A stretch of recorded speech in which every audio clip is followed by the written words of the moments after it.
insanlar Allah'a giden yollarda şayet tozmuşsa, toza maruz kalmışsa katiyen ateş ona dokunmaz. Buyuruyor, sözü sözlerin sultanı olan, insanlığın sultanı Hazreti Ruhu Seyyidül Enam.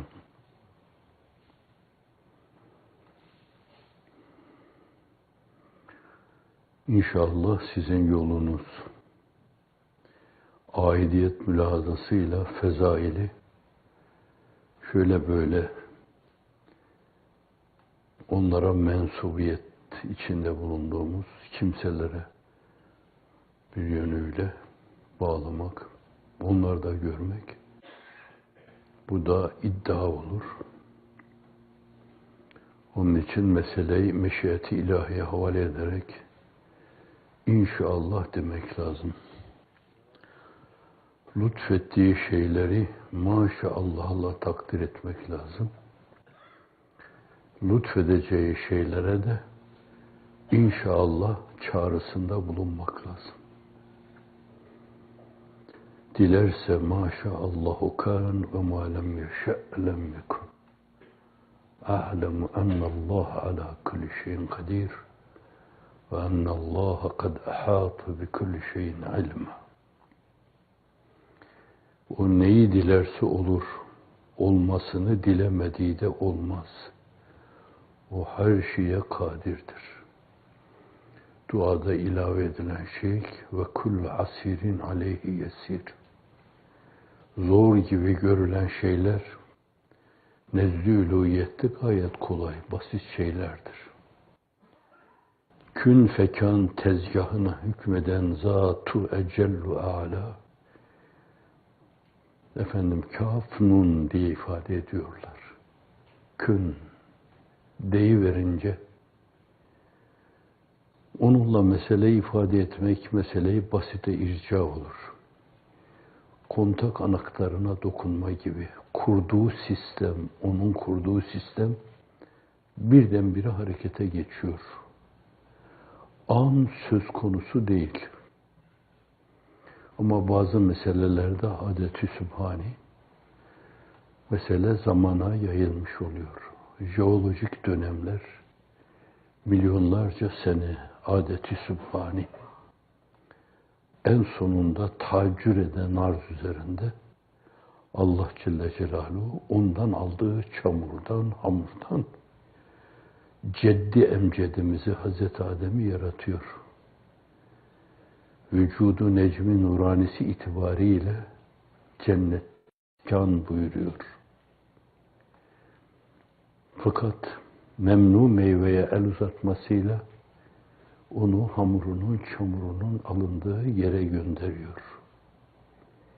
Ama boş değil. Hakiki şecerenin hikmeti dünyaya gelen Muhammed Hazreti. O inmeseydi ne Nuh olurdu, ne Hud olurdu, ne Salih olurdu, ne Musa olurdu, ne İsa olurdu, ne de Sultan-ı Enbiya. Bütün bu primuanların yektası, teki Hazreti Ruhu Seyyidül Enam olurdu. Söylediğim nazmen o şey Alvar İmam-ı Muhammed Lütfü Efendi'ye ait. Hakiki şecerenin hikmeti dünyaya gelen Muhammed Hazreti sallallahu aleyhi ve sellem. Ama bazen bu bir zelleye bağlı olabilir. Bazen başka bir şey, bazen başka bir şey. Fakat Hazreti Adem'in o zellesine Cenab-ı Hak öyle bir lütufta bulunuyor ki, bütün insanlığı kucaklayabilecek, kucaklayıp ona yönlendirebilecek, bütün insanlığın kalbini ona açabilecek, gönüllerle onun buluşmasını sağlayabilecek bir semereyi, mübarekeyi netice veriyor. Hazreti Muhammed Mustafa isminde sallallahu aleyhi ve sellem bir şecereyi mübarekeyi, bir semereyi mübarekeyi netice veriyor. Her şey senden, sen ganisin Rabbim, sana döndüm yüzüm. Hem evvelsin hem ahirsin. Rabbim sana döndüm yüzüm. Yüzler ona müteveccih olduğu zaman o yüzler hiçbir zaman kararmaz. Yüzler başka tarafa müteveccih olduğunda bu melekler bile olsa zift saçılmış gibi olur. O melekler ondan ötürü seviliyorsa o ayrı bir mesele. Fakat onun dışında doğrudan doğruya evvelen ve bizzat neye müteveccih olursa olsun yüz teveccüh israfı yaşar. Eyvah bu bazicede bizler yine yandık. Zira ki ziyan ortada bilmem ne kazandık. Falana baktık, filana baktık. Kendimizi ateşe yaktık. Dünyaya tapanlar, dünya peşinden koşanlar, hele bu arada Müslümanlığı, onun mübarek disiplinlerini, dünyevi saltanatları için bir yönüyle birer argüman olarak kullananlar, zannediyorum insanlık için şeytandan daha zararlıdır bunlar. Kullananlar, öyle inanıyorum ki, şeytandan daha zararlıdır insanlara. Yüzler hep ona müteveccih olmalı, burada ak olması için, orada ak olması için. Dünyada, ukvada kaybetmemek için hep ona müteveccih olmalı. Bunu ifade ederken, min gayri haddin yazılarda da, sözlerde de, yüzler güneşe müteveccih olmalı, gölge hep arkaya alınmalı. Sırtımızı güneşe döndüğümüz zaman gölgemize takılmış oluruz ehli dünya gibi. Allah diye bağırırız, peygamber diye bağırırız ama fakat gölgenin kullarıyız biz. Tam ona kul olacağımız ana kadar 50 türlü kulluktan sıyrılamayız. 50 türlü, 100 türlü kulluktan sıyrılmanın bir tek müstakim yolu vardır. Ona kul olma, tam, gönülden. Hayatını hep onun tarafından la akal, görünüyor olma mülahazasına bağlayarak, öyle oturma, öyle kalkma, öyle yatma, öyle yeme, öyle içme, öyle bakma, öyle kucaklaşma, öyle muanakata bulunma, öyle müsafahada bulunma, dilini öyle döndürme, dudaklarını öyle hareket ettirme. Hep ondan ötürü, hep olmalı diyeceğimiz şeyler. Dünya konuşurken bile bence evirip çevirmeli, kafiyesini getirip yine onunla bağlamalı. İbrahim Hakkı Hazretleri'nin Tevhid namesinde dediği gibi, Huda Rabbim, Nebim Hakka, Muhammed'dir, Resulullah. Hep İslam dinidir, dinim, kitabımdır, kelamullah. Akaid işte ehli sünnet oldu, mezhebim cem'a.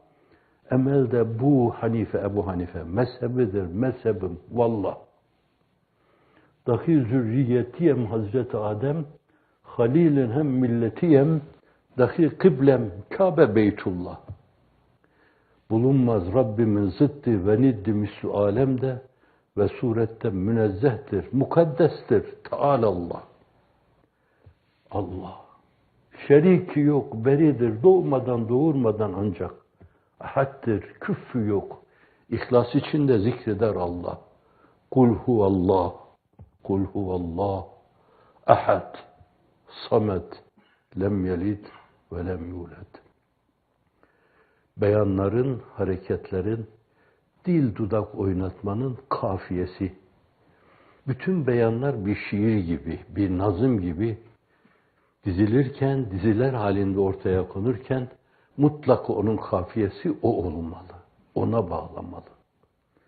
İsterseniz şöyle diyebilirsiniz. Mebde-i bize onu en açık, en net şekilde gösteren zat olmalı. Çünkü o gaye ölçüsünde bir vesiledir. O olmasaydı onu bilemezdik.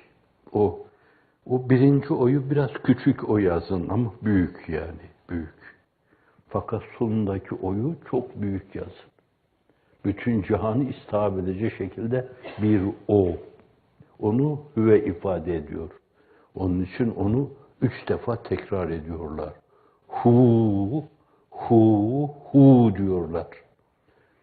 Ve Nakşilerde, Kadirilerde bir yönüyle de esasen virdi zeban edilen hususlardan bir tanesi hep hu çekmektir. O bir yönüyle kalbin sesi soluğudur. Nefes alma gibi bir şeydir. Karbondioksit atma, oksijen yudumlama gibi bir şeydir. İnsanın kendi şahsi hayatı adına bir basu badel mevte çağrı gibi bir şeydir. Adeta bir diriliş mesajıdır hu dediğiniz zaman. Çünkü o hu enenin üzerine çullanıyor, benin üzerine. Zavallı ene görülmüyor artık. Bir kündeye alıyor ki onu veya bir elenseye alıyor ki gidiyor enaniyet. Hu'nun altında gidiyor. Bağırıyor, bırak yakamı benim. Hayır diyor, bırakmam. Senin yakanı bıraktığım zaman da senin nereye gideceğin, nereye abordu olacağım belli değil. Bırakmam senin yakanı. Hu. İnsanın verdiği zamanı o olmalı. Lafz-ı celalin zaten son harfi de esasen he'dir yani. Hu. Elif'e ayrı mana vermişler. Lamlara ayrı mana vermişler. Hu'ya ayrı mana vermişler. Ebriyetini tesbihin 2 sayısı kadar 66 demişler. Lafz-ı celale bir yönüyle her şey ona bağlı gidiyor. Ne manalar ona atfetmişler, ne manalar istinbat etmişler. Allah kelimeyi, mukaddeseyi, mübarekesinden. Allah Celle Celaluhu. Evet, geriye dönelim. Diyeceğimiz, edeceğimiz her şey ona bağlanmalı. O, hayattaki bütün davranışların kafiyesi, bütün gayretlerin kafiyesi, bütün beyanların kafiyesi olmalı. Hafizanallah o olmadığı zaman dünya gelir yerine oturur. Saltanat kafiyenin yerine oturur. Bir kapkara saray kafiyenin yerine oturur. Etrafında gezen kapkara ruhlu insanlar kafiyenin yerine oturur. Aldatan insanlar kafiyenin yerine oturur. Aldanmış nadanlar, kendilerini bir şey bilenler kafiyenin yerine oturur. Hafizanallah, bu da zımni farkına varmadan bir şirktir. Bizi var etti, insan olarak var etti, insani mümin olmanı bahşetti. Hazret Ruhu Seyyidül Enam'ı imam olarak, rehber olarak, pişu olarak, piştar olarak, rehnuma olarak, rehnuma yol gösteren demek. Gönderdi sayesinde gidilecek yolu ama tam ortada en emniyetli, en güvenli şeritte yürüme ama biraz kaygan bir şeritte yürüme ama sağda yürüme ama solda yürüme şöyle böyle onun açtığı şehrata yürüme İnşallah bizi ona ulaştıracaktır. Cenab-ı Hakk'ın inayetiyle. İddialı olmamak lazım. Hazreti Mevlana'nın sözü hatırıma geldi. 100'de ısrar etme, 90 da olur. İnsan dediğinde 90 da olur. Bir ben de varım deme, yoksan da olur diyor. Nazmen tercümede söylüyor bunu. Zannediyorum Fars'taki mazmuna çok uygun olarak bir tercüme. Evet, o yolun hangi şeridinde olursa olsun, ucu ona müteveccih olunca, ona taşıyınca sizi, bizi bir köprü gibi bence hepsine elhamdülillahillezî hedâna lihâzâ demeliyiz. Hamdolsun bu yola bizi hidayet eden Allah'a.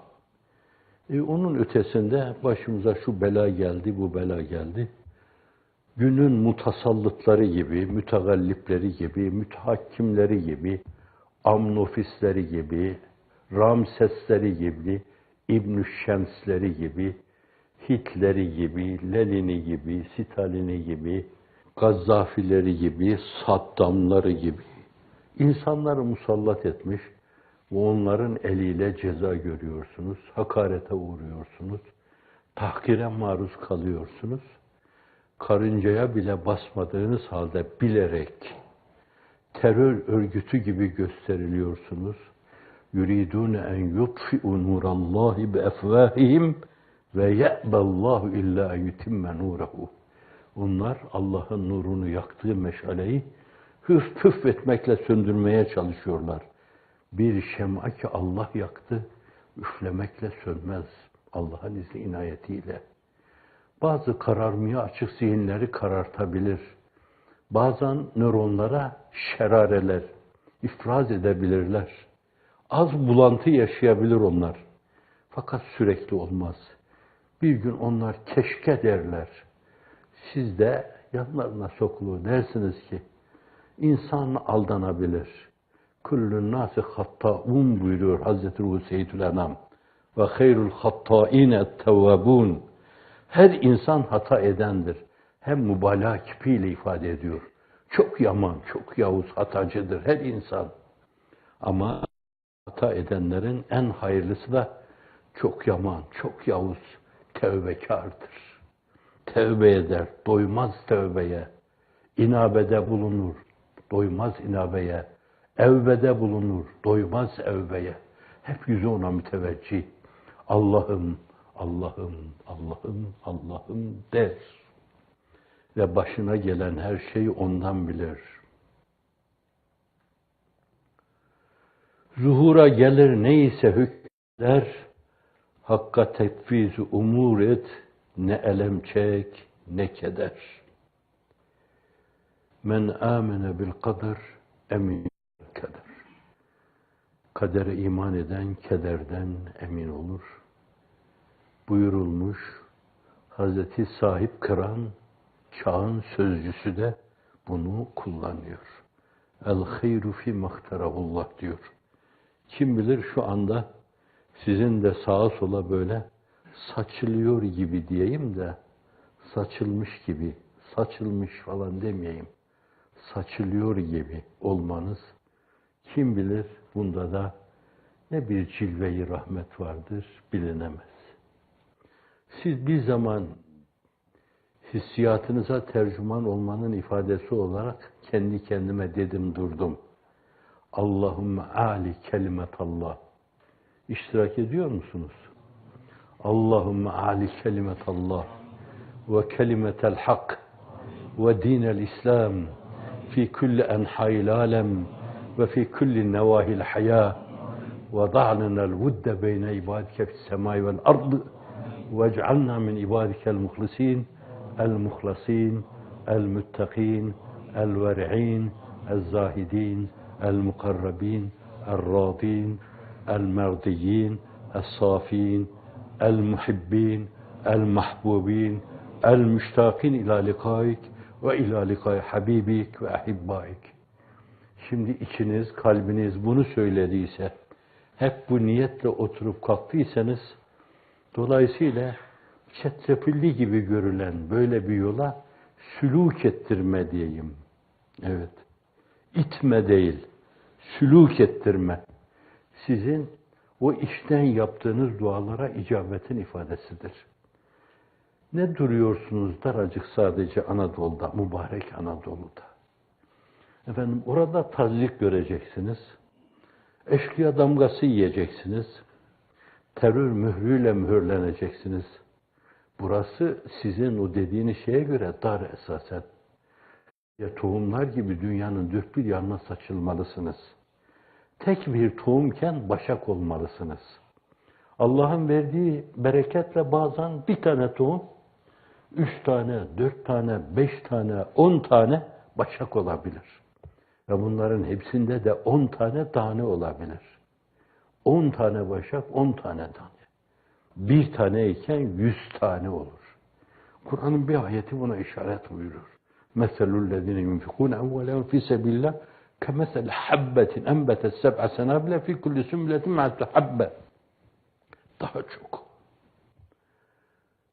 Şimdi öyle bir lütfu ilahi ki buna efendim lütfu yüzünden cebre uğramış.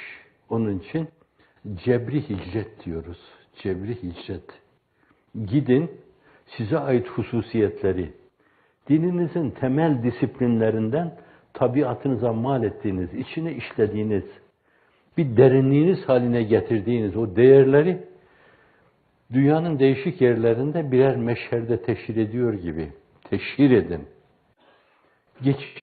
Tevarüs ettiğiniz o güzel geleneklerinizi, ananelerinizi, geçmişten tevarüs ettiğiniz dinin temel disiplinleriyle refere edilmiş. Din, Kur'an, kitap, icma-i ümmet, kıyas-ı fukaha buna evet demiş. Ve siz bu güzellikleri dünyanın değişik yerlerinde, kitap fuarlarında, değişik eşya fuarlarında teşhir ediyor gibi teşhir ediyorsunuz. Ve 20 küsür senedir insanlık görüyor bunları. Katiyen mide bulanması yaşamıyor. Bizimkiler öyle bir bulandırma sevdasına tutulacağı ana kadar. O da bir yerde çok gariptir. Daha çok dünyasında kendisini gösteriyor. O zaman da inşallah o zavallılıktan sıyrılırlar. İnsanın dilinin ucuna kadar geliyor zavallı İslam dünyası. Almanya sonuna kadar kapılarını açıyor. Kanada sonuna kadar kapılarını açıyor. Hem de hangi esaslara dayanarak açıyor? Hareketle, hizmetle alakan var mı? Geç o zaman. Hareketle, hizmetle alakan var mı? Geç o zaman. Hareketle, hizmetle alakan var mı? Geç o zaman. Biri diyor ki, hareketle, hizmetle alakan var mı? Sen teröristsin. Telefon sistemini kullandın mı? Sen olsun. Hareketle, sistemle olan insanların adlarını kullandın mı? Sen olsun. Küllahlarını giydi mi? Sen olsun. $1 filan üzerinde bulundu mu? Bir yerden geldi mülahazasıyla sen olsun. Müebbet hapis, katlanmış müebbet hapis. Varsın birileri böyle desin. Cihan size bağrını açıyorsa şayet bence, bir fakirlikten sıyrılarak esas çok geniş zenginliklere yelken açıyorsunuz demek Allah'ın izni inayetiyle. Sizi Cenab-ı Hakk'a taşıyabilecek bir çağlayana yelken açıyorsunuz ki Allah'ın izni inayetiyle. Siz isteseniz dahi o çağlayan kenara çıkmaya fırsat vermiyor. Hayır, deryaya kadar yolunuz var diyor sizin. Sonra gidip orada buharlaşmaya kadar yolunuz var. Rahmet damlaları halinde göklere yükselmeye kadar yolunuz var. Zait, nakıs bir araya gelerek, evlenerek yeniden rahmet damlaları halinde yere düşmeye kadar yolunuz var. İnsanları su ile beslemeye kadar yolunuz var. Çağlayanlar haline dönüşüp yeniden deryaya koşmaya kadar yolunuz var. Ne diye durağanlığa giriyorsunuz dar bir alanda? Ama o alanı da Allah eşrarın şerrinden siyanet buyursun. Füccarın keydinden siyanet buyursun. Zalimlerin, Amnofislerin, Ramseslerin şerrinden muhafaza buyursun, siyanet buyursun. Vesselam. Bela, musibetler dış yüzleri itibariyle çirkin, sevimsiz, iç bulandırıcı ve aynı zamanda insanın nöronlarına, hipofiz felizine, talamus felizine gelip çarpan şerareler, şeytani şerareler mahiyetinde gibi duyulur, hissedilir bu.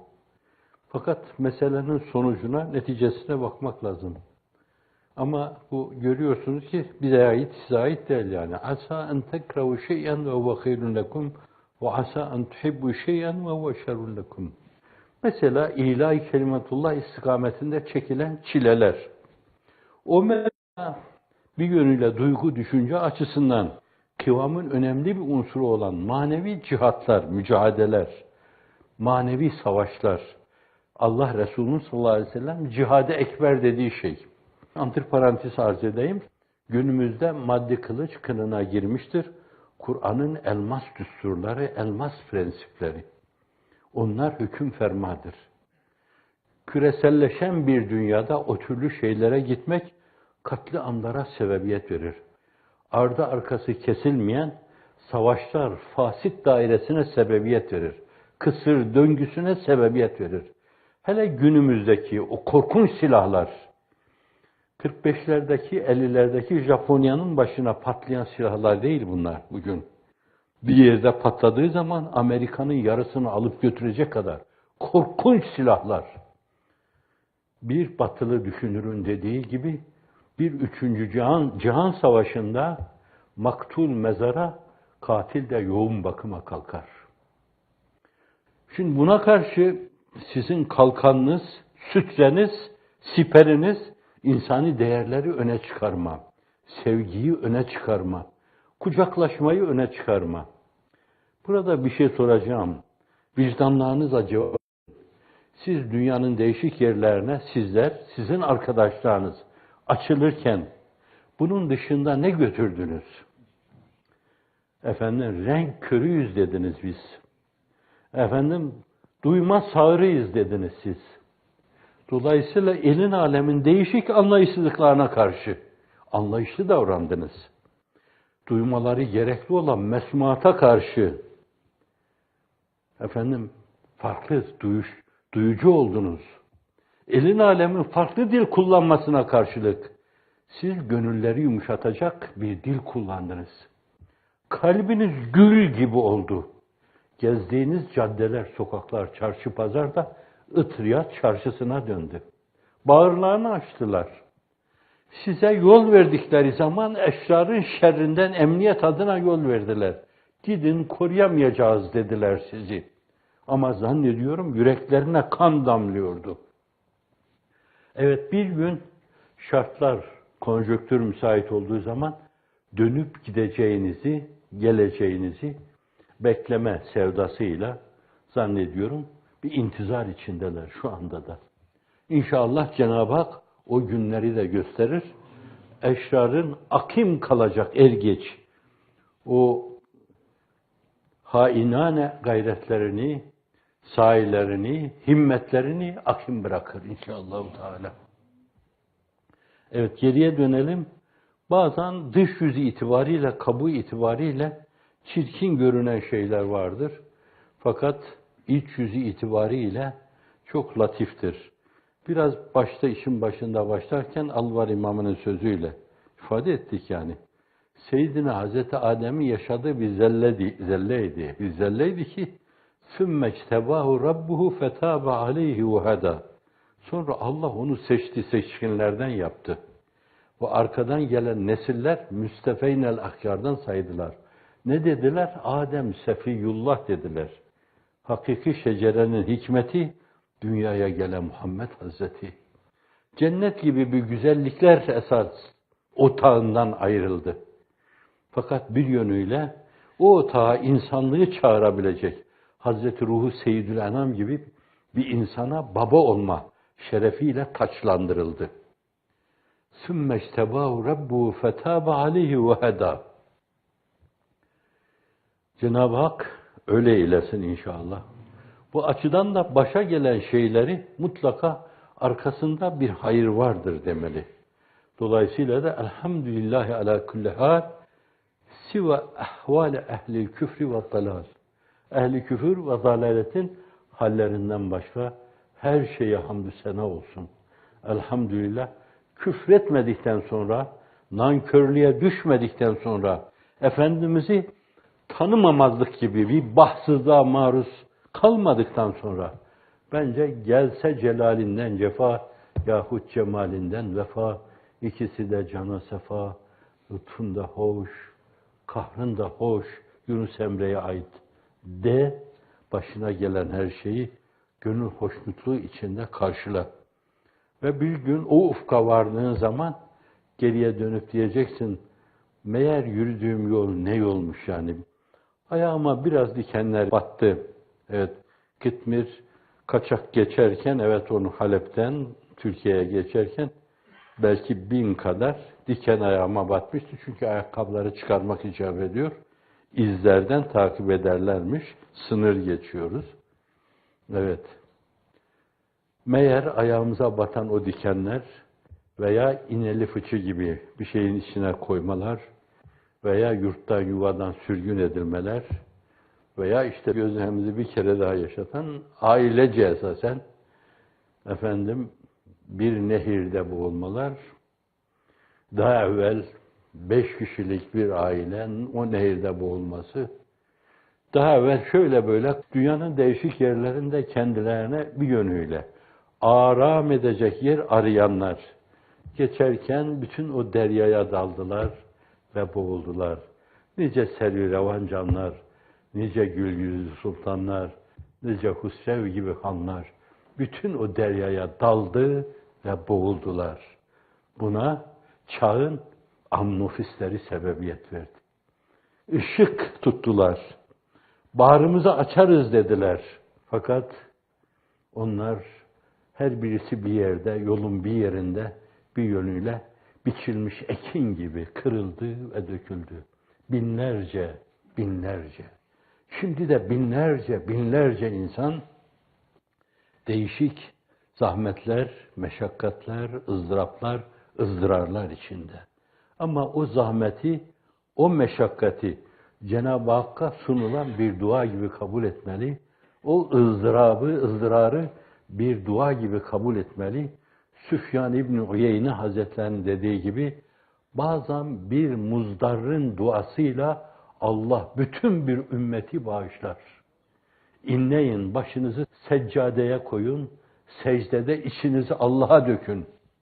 Cenab-ı Hak bu kasvetli bulutları bugün olmasa yarın, yarın olmasa öbür gün, şu sayılı günler dünyasında, öbür tarafa gidildiğinde eyvah aldandık, şu hayatı dünyeviye sabit zannettik, o zan sebebiyle bütün zayi ettik. Evet, şu güzeran hayat bir uykudur, bir rüya gibi geçti.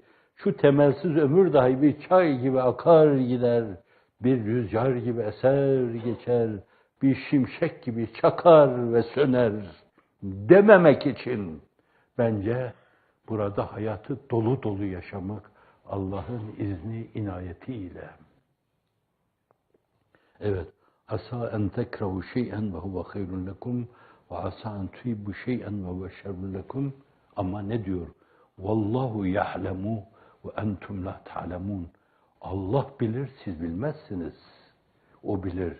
Zira Kur'an-ı Kerim'de bir alim diyor. Esma-i Hüsna'ya girmemiş alim. Alim diyor. Ebu Hüreyre'nin saydığı Esma-i İlahi'de alim var. Allamul Guyub diyor. O da girmemiş Esma-i Hüsna içine. 3 kipiyle kullanıyor Allah Celle Celaluhu. Sade kipiyle alim. Bilir. Mübalağa kipiyle alim diyor. Şiddetli bir mübalağa kipiyle allam diyor. Bilmediği hiçbir şey yoktur. فَمَنْ يَعْمَلْ مِثْقَالَ ذَرَّةٍ خَيْرًا يَرَهُ وَمَنْ يَعْمَلْ مِثْقَالَ ذَرَّةٍ شَرًّا يَرَهُ. Atom ağırlığı, elektron ağırlığı, nötron ağırlığı, proton ağırlığı, hayır, şer, hepsini bilir Allah Celle Celaluhu. Ve size yapacağı muameleyi de ona göre yapar. Cenab-ı Hak dağlar cesametinde hayırlar yapmaya muvaffak eylesin. Atom ağırlığı, molekül ağırlığı olsun, şer yapmadan bizleri uzak kılsın. Allahümme hakkal kavl tunina bihi anil akavilil batile ya erhamer rahimin ya zel celali vel ikram.